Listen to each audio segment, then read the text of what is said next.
Oke teman-teman, kita akan mendengarkan penjelasan dari seorang ahli, saya bilang ahli oplosan, tentang BBM dari ITB. Untuk supaya kita tidak gagal paham, kita simak sampai akhir, oke? Biar kita tenang menggunakan Pertalite, Pertamax dan sebagainya. Seperti apa sih dampaknya yang sebenarnya? Kita dengarkan pakarnya dari ITB, oke? Anda menyaksikan Sedang Viral bersama saya Gracia Ben. Teman-teman, saya masih akan bahas soal kasus Pertamina terkait dengan dugaan oplosan BBM atau BBM oplosan ya, RON 90 menjadi RON 92. Namun saya nggak akan sendiri membahas ini karena kita akan menghadirkan seorang ahli konversi energi dari ITB yang mungkin bisa menjawab pertanyaan teman-teman liputan 6 agar kita bisa sama-sama mengetahui supaya juga tidak menjadi bola liar ya teman-teman ya. Terbaru ini memang Pertamina membantah bahwa mereka melakukan praktik-praktik kecurangan oplosan BBM seperti itu. Nah, sejumlah badan usaha penyalur bahan bakar minyak BBM menegaskan bahwa tidak ada proses pengubahan angka oktan RON di produk BBM akibat penambahan zat aditif yang juga masih ramai soal zat aditif kemarin disampaikan di DPR di mana Pertamina ini menggunakan zat aditif Aton dari Amerika Serikat. Nah, terkait dengan masalah ini saya akan bahas bersama dengan Pak Tri Yuswi Jayanto Zainuri, ahli konversi energi ITB. Selamat siang Bapak, apa kabar, sehat Pak? Ya, selamat siang Mbak Gracia. Alhamdulillah sehat. Alhamdulillah Pak. Saya langsung saja Pak Tri, sebagai masyarakat awam nih Pak, yang juga adalah pengguna BBM Pertamina begitu. Apa yang mungkin bisa Bapak jelaskan atau apa yang sebenarnya terjadi di Pertamina ini dari analisa Bapak? Silakan Pak. Ya, jadi yang viral itu malah bukan kasus korupsinya, tapi malah oplosannya ya Mbak. Iya. Ya, istilah oplos ini memang berkonotasi negatif ya, karena biasa dipergunakan untuk oplosan minuman keras kan gitu ya. Padahal sebetulnya oplos itu kan bahasa Jawa Mbak. Bahasa Jawa yang bahasa Indonesia ya mencampur, atau bahasa Inggrisnya ya blending gitu ya. Jadi sebetulnya dalam membuat bahan bakar itu ya semuanya melewati proses mencampur, semuanya melewati proses blending, atau kalau orang Jawa semua melewati proses oplos. Karena produk kilang itu kan tidak langsung bensin Pak. Produk kilang itu tidak langsung Pertalite, Pertamax turbo, enggak gitu. Produk kilang itu berupa nafta namanya, di mana nafta ini mempunyai RON yang range-nya lebar, mungkin antara 60 sampai 80 gitu ya, pada proses destilasi. Kemudian ada proses selanjutnya, ada reforming, ada cracking, ada hydrogenating dan macam-macam, sehingga kita bisa mendapatkan nafta dengan RON yang tinggi. Nah, ketika kita misalnya kilang diminta untuk membuat bahan bakar dengan RON 90, maka dia akan mencampurkan nafta yang RON-nya rendah tadi dengan nafta yang RON-nya tinggi. Kenapa harus begitu? Karena ada spesifikasi yang harus dikejar dalam hal produk jadinya gitu ya. Jadi nggak bisa langsung produk jadinya mengikuti spesifikasi Dirjen Migas, nggak mungkin begitu, harus mencampur nafta beberapa jenis, kemudian baru kita mendapatkan RON seperti yang dikehendaki. Nah itu 90, 92, 98 dan seterusnya. Nah, setelah dari kilang bahan bakar itu jadi dan sudah memenuhi spesifikasi migas, baru dikirim ke Patraniaga atau dibeli oleh Patraniaga. Nah, Patraniaga kan tugasnya untuk mendistribusikan. Dan di Indonesia ini kan produsennya tidak hanya Pertamina, ada yang lain ya. Di mana yang lain juga punya semacam marketing tools lah gitu ya. Misalkan bahan bakar kami bisa menjaga kebersihan mesin. Nah karena itulah kemudian Patraniaga mencampurkan aditif yang Mbak sebut tadi itu yang dari Amerika itu, untuk Ya, menjaga supaya mesinnya tetap bersih. Ya, ya, ya. Lalu Patraniaga juga memberikan pewarna Hmm. untuk menjadi identifikasi supaya konsumen itu yakin memang mendapatkan bahan bakar sesuai yang diinginkan. Jadi kalau membeli Pertalite ya mestinya warnanya hijau, membeli Pertamax warnanya biru, membeli Pertamax Turbo warnanya merah, dan itu sengaja diwarnai. Kalau belakangan ini beredar video di mana ada orang mengisi botol kaca di SPBU, kemudian dianggap ini warnanya antara Pertalite sama Pertamax kok sama. Itu sebetulnya karena warna dasar dari bensin itu adalah kuning bening. Jadi kalau kita ingin mewarnai hijau, tentunya kita campurkan pewarna biru dengan kadar yang tidak terlalu banyak sehingga kita mendapatkan hijau. Kalau kita ingin mendapatkan warna biru, ya tentunya pewarna birunya harus lebih banyak supaya warnanya menjadi biru. Jadi kalau misalkan warna dari bahan bakar dasarnya itu misalkan kuningnya lebih tua, maka kita akan mendapatkan lebih hijau. Tapi kalau kemudian kuningnya lebih samar ketika dikasih pewarna biru, maka kemudian warnanya cenderung akan biru, Mbak. Jadi warna tidak menunjukkan kualitas dari bahan bakarnya. Nah, proses semua itu adalah blending. Proses semua itu adalah mengoplos. Ya. Nah, apakah kita bisa menaikkan RON dengan mengoplos? Bisa, Mbak. Dengan cara menambahkan nafta atau unsur kimia yang mempunyai RON lebih tinggi. Contoh misalkan yang disebut sebagai HOMC, High Octane Mogas Component. Dan apakah praktek seperti itu terlarang? Enggak, karena di kilang juga melakukan proses seperti itu untuk mendapatkan oktan yang dikehendaki. Cara lain adalah menambahkan aditif oktan booster untuk mendapatkan oktan yang dikehendaki juga. Nah, bedanya apa? Kalau pakai HOMC campurannya kadarnya tinggi, Mbak. Misalkan Pertalite RON 90 ingin dinaikkan menjadi Pertamax RON 92. Maka kita harus mencampurkan 60% Pertalite ditambah dengan 40% HOMC yang mungkin RON-nya 95 gitu. Tapi kalau kita menggunakan aditif oktan booster dari Pertalite yang RON-nya 90 ingin dinaikkan menjadi RON 92, maka kita hanya butuh sekitar 6 cc saja untuk setiap liter Pertalite. Jadi, kalau kita menggunakan HOMC, maka kita mendapatkan volume. Kalau kita menggunakan aditif, kita tidak mendapatkan volume, Mbak, karena 1 liter hanya nambah 6 cc saja. Nah, karena bisnis Pertamina adalah menjual bahan bakar dalam satuan volume, maka tentu lebih suka menggunakan HOMC karena mendapatkan volume sekaligus menaikkan oktannya. Kira-kira seperti itu, Mbak. Oke, berarti Pak, untuk menjawab tadi apa yang dibilang oleh masyarakat, blending ini sama dengan oplosan, berarti ini sebenarnya adalah kata yang sama ya Pak ya?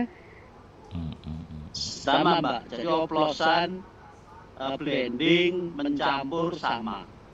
Artinya yaitu mencampurkan atau menyatukan beberapa cairan yang sama yang dengan tujuan untuk mencapai suatu produk tertentu. Ya. Oke, kalau Bapak melihat dari kasus Pertamina ini sampai ada dijadikan tersangka begitu ya Pak ya karena dugaan pengoplosan, sebenarnya dari kacamata seorang ahli konversi energi gitu Pak ya, Bapak, keilmuan yang Bapak punya, di mana celahnya sebenarnya ini Pak? Sebenarnya mungkin kasus besar korupsinya bukan itu ya Pak. Bukan mengoplosnya.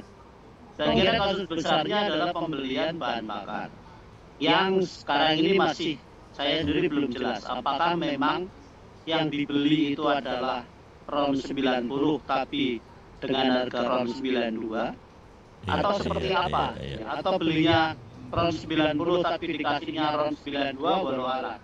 Jadi sebetulnya kasusnya yang menjadi tindak pidana korupsi adalah pengadaannya. Karena misalkan kita kan bahan bakarnya kebutuhannya tinggi, sementara produksi kilang kan tidak bisa mencukupi itu. Iya. Maka kemudian kita harus impor dari luar. Nah, impornya ini yang kemudian menjadi masalah karena ada tendensi misalkan pemenangnya sudah ditentukan, pengangkutnya sudah ditentukan, harganya sudah ditentukan dan sebagainya. Jadi mungkin kerugian negara yang besarnya ada di situ, bukan kerugian karena akibat pengoplosan atau pencampuran tadi. Oke, kan Pertamina mengatakan bahwa mereka tidak melakukan blending gitu ya Pak ya. Itu berarti kalau dari kacamata Bapak memang benarkah demikian? Kalau membeli bahan bakar jadi dari luar, memang itu sudah produk jadi, Mbak. Oke. Sudah tinggal diedarkan saja. Hanya Pertamina harus menambahkan pewarna kalau untuk Pertalite ya. Kalau untuk Pertamax mereka akan menambahkan juga aditif paket deterjen yang berguna untuk mengendalikan kotoran atau deposit yang ada di dalam mesin. Oke. Tapi kalau di kilang lain, di kilang harus dicampur-campur dengan beberapa nafta yang rotnya berbeda-beda tadi. Iya. Oke, Pak, yang sedang ramai juga kemarin dibahas di DPR adalah adanya penambahan zat aditif yang tadi kita sempat bahas, zat aditif afton dari Amerika Serikat begitu ya.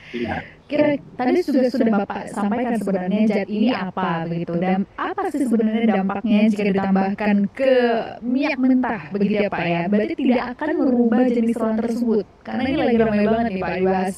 Oh, akan merubah pemberian warna zat aditif akan merubah ron 90 jadi 92. Tidak atau iya Pak? Enggak, Mbak.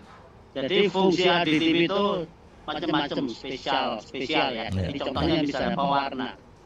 Bahan bakar yang tadinya warnanya kuning bening kemudian ditambahkan dengan pewarna biru yang dosisnya mungkin hanya tertentu, maka akan menjadi warnanya hijau. Dan itu tidak akan merubah sifatnya apapun, sifat fisika kimianya maupun spesifikasinya tidak akan berubah. Kemudian kalau bahan aditif yang tadi Pak sebut dengan brand Afton dari Amerika, itu fungsinya adalah dispersan, deterjen, anti korosi, kemudian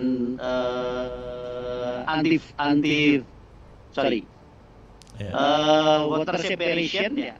Kemudian antioksidan. Jadi tidak akan mengubah spesifikasi dari bahan bakar itu juga, tidak akan mengubah ron. Cuma bedanya apa? Kalau Pertalite yang tidak ada aditif, nanti pembentukan kerak di dalam mesinnya lebih banyak dibandingkan dengan kalau kita menggunakan bahan bakar yang mengandung aditif tadi, mengandung aditif paket deterjen. Lalu pengaruhnya di mana? Ketika kita tidak menggunakan bahan bakar yang tidak ada aditifnya, maka terbentuk deposit di katup masuk, sehingga akan menghalangi campuran bahan bakar udara untuk masuk ke ruang bakar. Akibatnya apa? Akibatnya dayanya berkurang, Pak. Sehingga ketika pengendaranya menghendaki suatu kecepatan tertentu, maka dia akan menginjak pedal gas atau memutar pedal gasnya lebih dalam. Atau dengan kata lain bahan bakarnya akan lebih boros sehingga emisinya akan menjadi lebih tinggi. Jadi tidak aditif yang digunakan tidak akan merubah dari ron bahan bakar itu. Oke, Pak, saya ingin menegaskan kembali apa yang sudah kita bahas sebelumnya. Untuk pertanyaan terakhir saya, Pak, bisakah ron 90 dioplos menjadi ron 92 dalam kasus ini? Oke. Kalau kebetulan itu dilakukan misalnya di kilang, kemudian dari hasil yang ada itu yang didapat hanya ron 90 misalnya ya, bisa dinaikkan dengan cara mencampurkan dengan produk lain atau nafta yang mempunyai ron lebih tinggi. Maka kita akan mendapatkan misalnya tadi Bang, ron 90 60% ditambah HOMC 40% yang ronnya 95, maka kita akan mendapatkan ron 92. Atau ada juga kilang yang hanya bisa menghasilkan bahan bakar dengan ron 88. Padahal sekarang ron 88 kan tidak ada, adanya kan ron 90. Nah itu mereka menggunakan oktan booster untuk menaikkan oktannya menjadi 90. Kira-kira seperti itu Pak. Oke, praktik ini legal atau ilegal, Pak? Fracking itu legal, Mbak. Itu dilakukan di semua produsen bahan bakar. Ya. Oke, bukan hanya Pertamina. Beli di Singapura untuk bahan bakar dengan ron tertentu. Produsen bahan bakar itu juga bisa jadi mencampurkan. Entah itu oktan booster, entah itu nafta yang ronnya lebih tinggi untuk mendapatkan spesifikasi tertentu, Mbak. Jadi, kalaupun tidak dilakukan oleh Pertamina, bisa jadi dilakukan oleh produsen yang kemudian produknya diimpor oleh Pertamina. Itu karena praktek mencampur itu blending ataupun istilah bahasa Jawanya adalah ngoplos itu dilakukan oleh semua produsen bahan bakar. Iya, oke. Oke, baik Pak Tri, sudah dapat inti dari pembicaraan kita pada siang hari ini. Sekali lagi terima kasih Pak Tri sudah berkenan bergabung bersama kami di Liputan 6 SCTV, dan itu tadi teman-teman Liputan 6 wawancara saya dengan Tri Yuswijayanto Zainuri, ahli konversi energi dari ITB. Semoga bisa membantu. Oke teman-teman, itu tadi penjelasan dari Pak Tri. Kalau saya bilang dia adalah ahli oplosan, jadi ternyata yang menjadi ribut-ribut akhir-akhir ini itu sebenarnya tidak ada masalah, tidak mempengaruhi ke mesin. Nah kalau ada video-video ya saya pikir itu sedikit kamuflase lah, mungkin dia di bengkel kebetulan ya dihubungkan dengan premium. Padahal kalau penjelasannya dari Pak Tri sebagai ahli oplosan dari ITB itu semuanya legal, tidak masalah. Jadi tidak usah. Nah, yang jadi persoalan ini kan pemerintah ada korup di dalamnya. Ya mungkin suruh beli 92 belinya 90 lapornya, mungkin itu ya masalahnya itu. Jadi masalahnya di pemerintah. Nah, yang ke masyarakat itu saya kira aman-aman aja. Saya kira gitu, teman-teman, para para masyarakat yang lagi resah itu sebenarnya tidak ada. Itu aman aja, tidak ada pengaruh. Semua apa yang diomongkan di TV itu semua bahan primun yang bagus, ada aditifnya, termasuk warna. Jadi warna itu sangat tidak mempengaruhi. Sama saja kalau kita mau warna kue itu, mau hijaunya agak tebal ya ada komposisi. Saya kira itu teman. Terima kasih. Semoga tidak gagal paham terhadap apa yang terjadi terhadap premium yang meresahkan masyarakat sekarang. Assalamualaikum, bye.